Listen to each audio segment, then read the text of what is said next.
Assalamualaikum warahmatullahi wabarakatuh. Saya Rara Syariska Wijaya akan menjelaskan tentang perkembangan kelautan di Indonesia. Yang pertama, prinsip negara kepulauan dalam UNCLOS itu NKRI yang negara kepulauan terluas di dunia. Dari hasil perjuangan yang panjang sejak deklarasi Juanda sampai diakuinya, usulan Indonesia masuk dalam reformasi hukum laut yang dikenal dengan UNCLOS 82. Jika tidak ada deklarasi Juanda, wilayah laut Indonesia masih mengacu pada TZMCO 1939. NKRI terpisah-pisah oleh laut, setiap pulau hanya memiliki laut di sekelilingnya sejauh 3 mil dari pantai.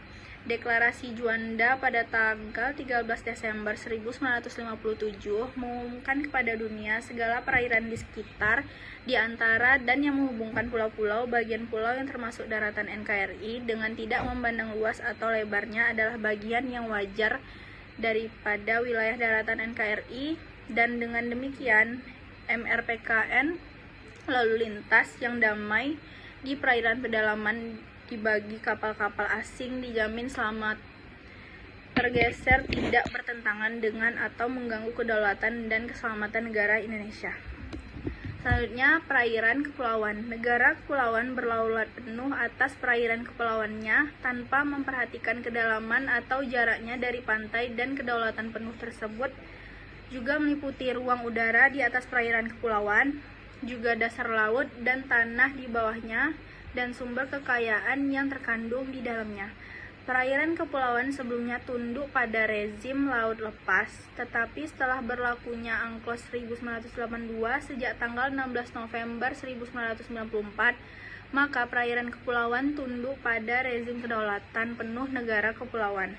Selanjutnya, kewajiban negara Republik Indonesia itu yang pertama, menetapkan garis pangkal lurus kepulauan sehingga menjadi bagian kedaulatan Republik Indonesia, memanfaatkan kekayaan sumber daya alam di laut, menghormati hak penangkapan ikan tradisional yang dilakukan oleh negara tetangga. Selanjutnya, lintas damai. Yang pertama, lintas dianggap damai pada pasal 18.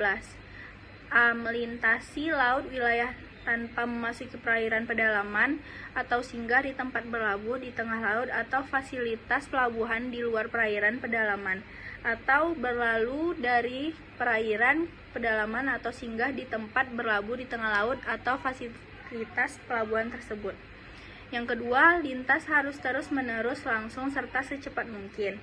Diperbolehkan berhenti dan buang jangkar hanya sepanjang berkaitan dengan navigasi yang lazim atau perlu dilakukan karena force majeure atau mengalami kesulitan atau guna memberi pertolongan kepada orang, kapal, atau pesawat udara yang dalam bahaya atau kesulitan.